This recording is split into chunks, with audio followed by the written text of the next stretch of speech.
তো গাইস আবারও আসলাম আর একটা ব্লগ নিয়ে। তো আজকে আমরা চুন উবাই দিছি আমাদের ডিগিতে, যেহেতু কিছুদিন আগে আমাদের ডিগিতে বীজ দিয়ে দিছি, ওই জন্য পানিটাকে পরিষ্কার করার জন্য অর্ধেক চুন পাওয়া যায়, ওই জন্য চুনগুলো নিয়ে আসছে আমার বাবা কালকে। তো আজকে এগুলো উবাই দিছি, এই যে এগুলো চুন মানে আজকে নিয়ে আসে 30-35 প্যাকেটের মতন।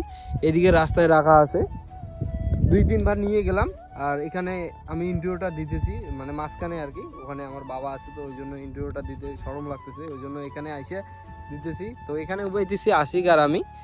তো এখন এই চুনগুলো নিয়ে যাবো, এইদিকে একটা আমাদের ডিগি আছে, এই ডিগিটাতে নিয়ে গিয়ে ভিজিয়ে রাখবো। তো এগুলা একদিন ভিজিয়ে ধুয়ে দিতে লাগে, যেহেতু এগুলা সাত ভিজিয়ে ধুয়ে দেওয়া যায় না, ওই জন্য একদিন ভিজিয়ে ধুয়ে দিতে লাগে। আর যারা যারা ডিগিতে চাষ করো, মাছ চাষ করো আর কি, তারাই জানতে পাবে এগুলো একদিন ভিজিয়ে ধুয়ে দিতে লাগে। এগুলো যেহেতু ভিজিয়ে ধুলে সেই হিট হয়, সেই গরম, এই জন্য একদিন ভিজিয়ে ধুয়ে দিতে লাগে গাইস। তো ব্লগটা দেখতে থাকো আর সাথে থাকো, আর আমাদের ব্লগগুলো কীরকম হয় একটু কমেন্ট করে বলবে। এতে গাইস নিয়ে আসলাম এখানে কিছু বস্তা, এখানে এই ডিগিতে রাখবো। তো আর বাকি যে প্যাকেটগুলো বাকি রবে আর কি, এই সামনের ডিগিটাতে রাখি দেবো। মানে এই পাশের পরের ডিগিটা, ওটা আমার একটু বড় ডিগি, তো ওখানে বেশি প্যাকেট লাগে আর কি, মোটামুটি ওটাতে লাগে মোটামুটি 60 প্যাকেটের মতন, ওইটাতে চুল লাগে। এই ডিগিটাতে কম লাগে, মোটামুটি এটাতে 15 প্যাকেটের মতন হলে হয়ে যায় আর কি। তো এই আমার মাঝখানের ডিগিটাতে, এটাতে বৃষ্টি সবগুলোই দেওয়া কমপ্লিট, চুন টুন সবগুলোই দেওয়া কমপ্লিট। এখন বাকি আছে এই ডিগিটা, আর আমার এইদিকে একটা বড় পুকুর আছে, ওই দিকেরটা, ওটাতে রাখা আছে 30 প্যাকেটের মতন, আরও 30 প্যাকেট ওখানে রাখতে লাগবে। তো এখানে কিছু রাখবো, আর ওই পাশে ওই ডিগিটাতে কিছু রাখবো।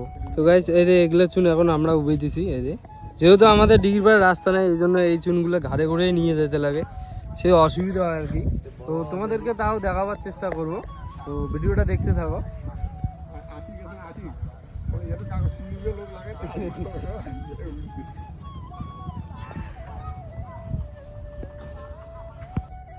নিয়ে আসলাম এদিকে, আমার বাবা ভিজিয়ে রাখতেছে অলরেডি, এখানে 30 প্যাকেট রাখা আছে, আবার 30 প্যাকেট লাগবে, যেহেতু এটা বড় ডিগি ওই জন্য বেশি করে লাগে।